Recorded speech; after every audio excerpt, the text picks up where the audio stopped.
Nous venons d'évoquer donc les droits de la famille, parmi les droits privés extra-patrimoniaux. Deuxième point, les droits de la personnalité. Le droit protège la personnalité des individus, c'est-à-dire l'ensemble des caractéristiques physiques et morales de l'individu. Premier point, le droit de tout individu à son intégrité physique. Ce droit à l'intégrité physique, il résulte du droit à la vie, mais aussi du droit à l'intégrité corporelle de chacun. Exemple, l'auteur d'homicide et de coups et blessures volontaires ou par imprudence risque des sanctions pénales, c'est-à-dire emprisonnement et amende. Bien sûr que des sanctions civiles sont aussi possibles. Les sanctions civiles, ce sont les dommages et intérêts qui sont fixés par le tribunal en réparation du préjudice qui est subi. Un autre exemple de ce droit à l'intégrité physique, il faut obtenir le consentement d'une personne pour pratiquer sur elle une intervention chirurgicale ou encore pour qu'elle accepte le prélèvement d'organes après sa mort. Néanmoins, on a des exceptions à ce principe d'intégrité physique. Les exceptions sont peu nombreuses, mais elles existent.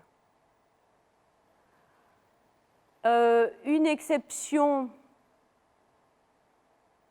il s'agit des vaccinations obligatoires sur le territoire français.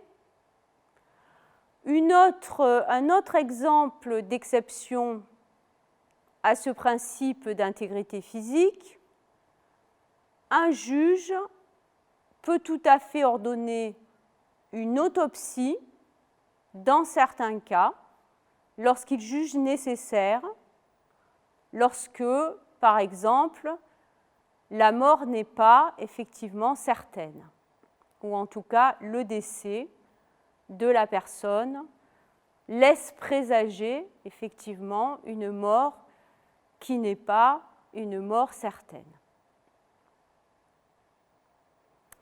Les droits de la personnalité, on l'a dit, c'est l'ensemble des caractéristiques physiques et morales de l'individu. Nous venons de voir l'intégrité physique.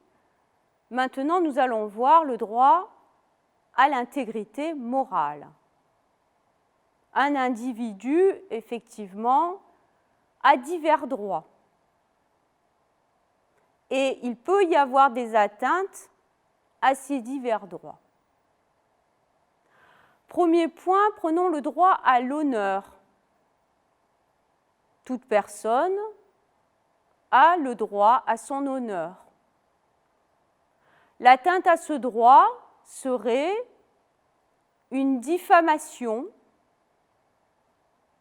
c'est-à-dire une atteinte qui serait portée à la personne, à sa réputation, atteinte à sa réputation par des paroles, par des écrits, par des images divulguées. Le droit à l'honneur, on a aussi les injures. Personne n'a le droit d'injurier quelqu'un. Et donc, effectivement, à travers le droit à l'honneur, une personne pourrait tout à fait porter plainte. Deuxième droit à l'intégrité morale, le droit au nom. Un tiers ne peut pas s'emparer du nom de quelqu'un sans raison, sans droit. C'est ce qu'on appelle l'usurpation du nom, qui est aussi sanctionnée par le droit.